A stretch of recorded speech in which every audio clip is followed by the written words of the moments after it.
Thoughts on anarchy in parking lots.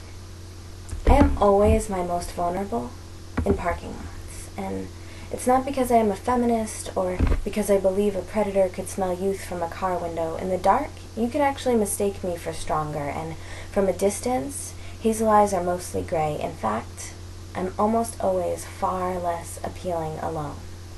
But many times, flat and dry, I've sat curbside to cry in the next best thing to private, which in childhood I had often found perpetually unavailable. Childhood was always a public affair, even if no one was paying attention, and that's why so many complain of awkward visibility. Children are sometimes political, even when no one is watching. Chased out of train stations and treetops, reminding us of our own shortcomings, our fears about beauty, aging, and wisdom, about abandonment and what it means to be human. Neglect is still a stance you're taking.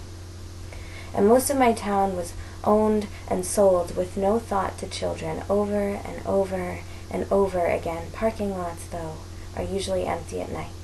In all seasons, uncared for, and sometimes a great learned place to go after sneaking quietly through the back door when no one was really listening anyway.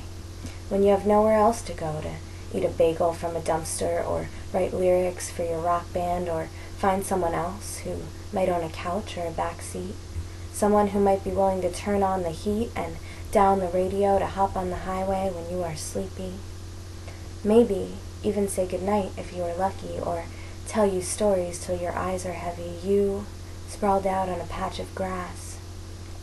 It's not a rose, but still managing to grow towards the sun, to be food or comfort for someone, and sometimes they're a good place to go for spiritual awakening, or to nurse a wound, or sew up a pair of pants with dental floss. There are only so many spaces still left open for no reason other than being uninhabited, with very little to steal, very little to break yourself on and sue. And when they fill in the underground tunnels with cement, close down the coffee shops, and start enforcing loitering laws, like minorities, children were forced to the outskirts to smoke and spit, to admit our anger free of relative danger. And everywhere I go, they are closing down art parks for more adult ventures, to build a homeless shelter or a prison.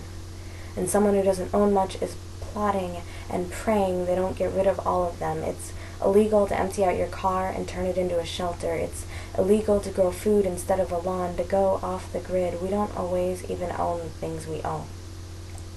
And it's harder to see the stars now, even in the open.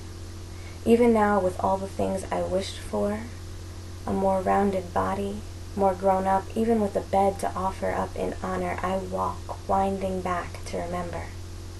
It's easier to open to you, something magic to fill me in its emptiness, sweet smoky air, and the strange intimacy of silence, the neutrality of leveled lot ground. I will be easier for you to take here, to pray, to sit, to feel nostalgic, cool concrete to kiss my fingers, that I know won't ask the same questions about where I belong.